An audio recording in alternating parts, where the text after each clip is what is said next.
The room went silent the moment she stepped in.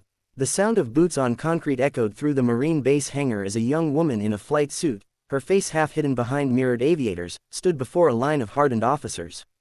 The name patch on her chest read only, Lieutenant A. Hayes. But it wasn't the name that caught the colonel's attention, it was her presence. Calm, controlled, like someone who'd seen storms and walked through them unbroken. The colonel, a man known for his steel-like demeanor, glanced down at the file in his hands, then looked back up and demanded, "Your call sign, Lieutenant." She hesitated for only a moment, then replied in a voice steady as the horizon before a storm, "Phantom 7. The file slipped slightly from his hand. His expression changed, a flicker of disbelief, almost fear. Around them, officers exchanged puzzled looks. No one understood why the colonel, a decorated Marine with decades of service, suddenly looked like he'd seen a ghost. Because in a way, he had. Before we go any further, if you believe in kindness, courage, and second chances, take a moment to like, comment, share, and subscribe to Ripple Tales. These stories remind us that no matter how dark the world seems, there are always lights still burning. Years earlier, in a desert far from home, a Black Hawk went down behind enemy lines. 7 Marines were aboard, only one was ever found alive. The report labeled the rest, "missing in action." For years, the name Phantom 7 became a whispered legend in the Corps, a call sign given to a squad that vanished without a trace.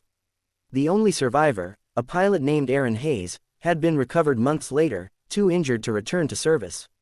He'd spoken of his team's bravery until his final day, always ending with the same haunted line, "If anyone ever says they're Phantom 7, tell them I'm sorry."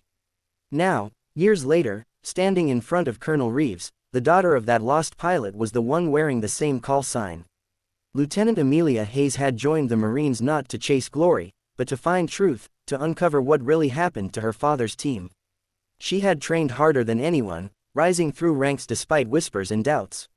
"She's just chasing ghosts," some said. But she didn't care. Every night, she replayed her father's voice in her mind, his laughter fading into the roar of distant rotors. She carried his old mission patch in her pocket, a silent promise she'd bring the story of Phantom 7 full circle. Colonel Reeves, however, knew more than anyone else in that room what the name meant. He had been part of the command team the day Phantom 7 disappeared. For years, Guild gnawed at him, because he was the one who had called off the search too soon. Seeing that call sign again was like seeing the past rise from the dust. But Amelia didn't come to stir old wounds, she came with new evidence. She had spent months poring over declassified reports, GPS logs, and satellite images, finding inconsistencies no one had ever questioned. It wasn't a sandstorm that caused the crash, as the records claimed, it was sabotage. Her latest findings pointed toward a covert operation gone wrong, one that had been buried under bureaucratic silence. The truth was dangerous, but Amelia had already risked everything to get this far.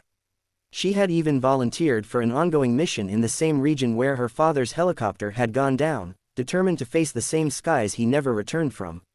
Reeves studied her silently for a long moment. The weight of unspoken memories hung in the air like heat off tarmac. He finally nodded, approving her deployment. But that night, alone in his office, he opened an old locker and stared at the faded insignia patch. Marked Phantom 7, he remembered the radio transmission they'd received moments before the crash, a broken voice shouting coordinates, static, and one last word, Phantom. He had always assumed it was Aaron Hayes. But what if it hadn't been? When Amelia and her squad took flight weeks later, the air was tense and electric. The desert below shimmered under a merciless sun. She was in command of her bird now, her first operational mission as lead pilot. The call sign painted across her helicopter door gleamed in white letters, Phantom 7. To some, it was superstition, to her, it was legacy. As they crossed into the zone known only as Sector Echo, her sensors flickered. Interference, static, and then, a faint ping. A transponder frequency long retired. Her heart pounded. The coordinates matched the area where her father's helicopter had vanished years before. She requested a brief detour. Reeves, monitoring from command, hesitated but approved. The team landed near a ridge of crumbled stone. The wreckage was half buried under time and sand, twisted metal, faded serial numbers, and scattered fragments that still bore the Marine insignia. As Amelia walked closer, the wind carried the scent of burnt fuel and dust, and her hand trembled as she touched the metal, whispering, "Dad." Inside the wreck, she found something small, a rusted dog tag wedged under a panel. It wasn't her father's. It belonged to one of the crew, Sergeant Cole Rivera. But scratched into the back, faint but clear, were words that stopped her breath, "We're alive. Seek signal beacon, south 3 miles. Phantom 7. Her eyes widened. The truth wasn't what anyone believed. The team had survived for a while, they had tried to send a signal. But no one had ever come. She recorded the find, transmitted evidence, and prepared to leave, but before takeoff, a sandstorm rolled in fast. Visibility dropped to nothing. For hours, she guided her chopper through wind and grit, her father's old patch pinned to her sleeve. She thought of him, the stories he'd told, the promise she'd made. When they finally broke through the storm and the sun split through the clouds, it felt like flying through the past into peace. Back at base, when Reeves saw the footage, he stood silently for a long time. Then, he walked out to the airfield where Amelia was disembarking, her helmet tucked under her arm.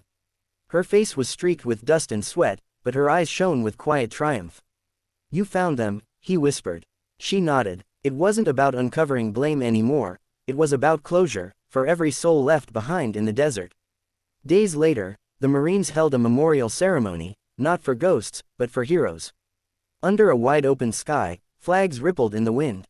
Amelia placed the recovered dog tag beside her father's old flight insignia. Colonel Reeves saluted, tears welling in eyes that had seen too much. When Amelia was asked to speak, she said only this: "Sometimes the bravest missions are not about fighting enemies, but facing the truth." In the months that followed, the name Phantom 7 was officially restored, not as a call sign of tragedy, but one of resilience. A legacy reborn. And every time Amelia took flight, the sky seemed to whisper back her father's name, proud, at peace, and watching. If this story touched your heart, if you believe in courage, love, and the power of truth, please like this video, share it with someone who needs hope, and subscribe to Ripple Tales for more stories that remind us that humanity still shines even in the darkest skies. Before you go, comment below: "Truth never dies, it just waits to be found." Let's fill the comments with strength, hope, and the spirit of Phantom 7.